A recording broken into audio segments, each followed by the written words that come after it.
Estamos de volta para o segundo bloco do Ciência e Pesquisa de hoje, conversando com muita honra com a professora mestra Silvana Cristina Trautmann, professora do curso de Bioquímica da nossa universidade, mestra em Ciências da Saúde, pesquisadora também da nossa Unisul. Você poderá rever a conversa nossa no blog, cujo endereço aparece aí na sua tela, e enviar perguntas à professora Cristina, a professora Silvana Cristina, no e-mail ciência.pesquisa@unisul.br.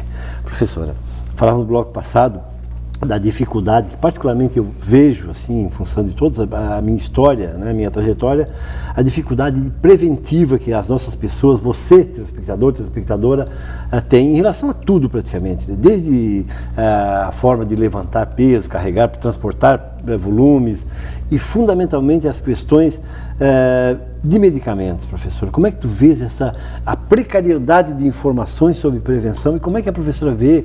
Posso estar enganado em relação a isso, né? Qual é o teu parecer sobre essa questão que me parece ser muito grave no nosso país? Sim, é uma questão grave. Eu acho que a falta de cuidado não é uma questão de querer ou não se cuidar, ou de investir ou não na prevenção, só querer ou não. Eu acho que tem a ver com as nossas políticas públicas.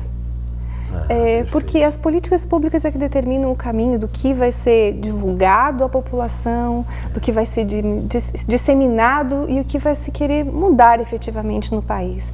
Eu acho que quando se quer melhorar a saúde, você tem que fazer com que levar essas ações de educação à população o quanto mais precoce possível.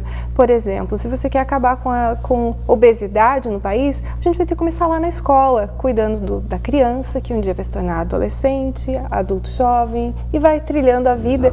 E em decorrência do fato de não ter um cuidado adequado alimentar, que é um crescimento que a gente percebe, uma tendência grande dessas doenças, de sobrepeso e obesidade no país, se estabelecendo, elas vem de hábitos, de falta de bons hábitos, né? A família tem um papel importante quando a família também tem um esclarecimento, porque senão ela também não vai conseguir filtrar essas informações. Está faltando, eu acredito, políticas adequadas no sentido de dar informações de qualidade para a população. E efetivas, né? Efetivas, por diversos meios que elas cheguem à população. Havendo vontade política, essas coisas acontecem, né, professor? Isso, e na verdade, assim, existe sempre o canal dos profissionais da saúde, mas ele tem uma abrangência limitada, até porque a gente sabe que o acesso a todos os serviços de saúde, ele não é amplamente e restrito a toda a população, não é tão fácil assim. E, desculpe interrompê-la, mas ao mesmo tempo, o Programa Estratégia de Saúde da Família, que é ligado ao Sistema Único de Saúde, ao SUS, ele acaba tendo esse potencial, né, de chegar mais próximo das pessoas, né, professor? Ele tem tanto a ESF, que você mencionou, essa Estratégia de Saúde da Família, quanto um núcleo que hoje está implantado em vários estados, vários municípios, como o caso do nosso município já tem, que são os núcleos de apoios à ESF, que são outros profissionais que também, junto com os profissionais que já atuam na ESF, tendem a fazer trabalhos com a população no sentido de promover a saúde, não que a ESF já não fizesse, agora só se ampliou a equipe para direcionar para a questão da prevenção. Pois é, e essas questões de medicamentos, eu tenho muito cuidado porque é uma coisa muito tácita, né? Muito subliminar, né? A pessoa toma um medicamento hoje, não sente grandes problemas, uma manhã repete, depois repete, o medicamento vence, quer dizer, e essa prevenção, por falta de conhecimento, acaba não ocorrendo. E o grau de subliminaridade, porque acontece muito na calada da minha ação, né? Acaba trazendo problemas sérios, né, professor? Na verdade, como eu falei inicialmente, a população que desconhece, nós conversamos no primeiro bloco, que nós conversamos a respeito da questão da intoxicação. Isso. Então, uma população que conhece o medicamento como o agente benéfico apenas de sua saúde, o salvador de uma condição de doença para um status de saúde, vai realmente atribuir ao medicamento todo o poder de melhora. E acaba uma espécie de panaceia, né, professor? Exato. E acaba esquecendo que o próprio paciente, ele tem que ter condutas que são diferentes do tratamento farmacológico, que é o tratamento de ter um bom hábito de higiene alimentar, prática de atividade física, abandono ao tabagismo, controle do seu peso, qualidade de sono, atividade de lazer.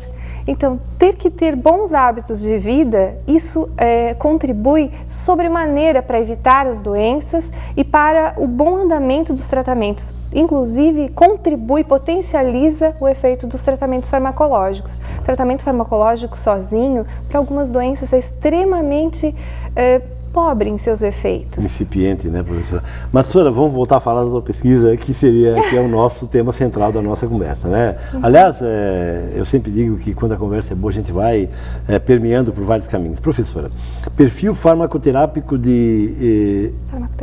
farmacoterapêutico, de hipertensos e diabéticos. Resultados que a professora chegou, vamos começar a falar nesse bloco, depois do último bloco a gente fala exclusivamente sobre esses resultados, sobre as tuas ansiedades em relação a essa investigação científica.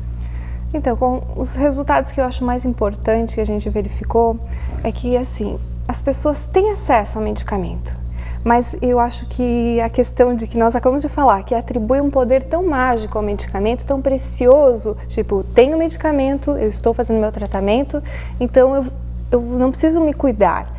Faz com que elas abandonem alguns hábitos saudáveis, que eram esses hábitos de vida que nós comentamos.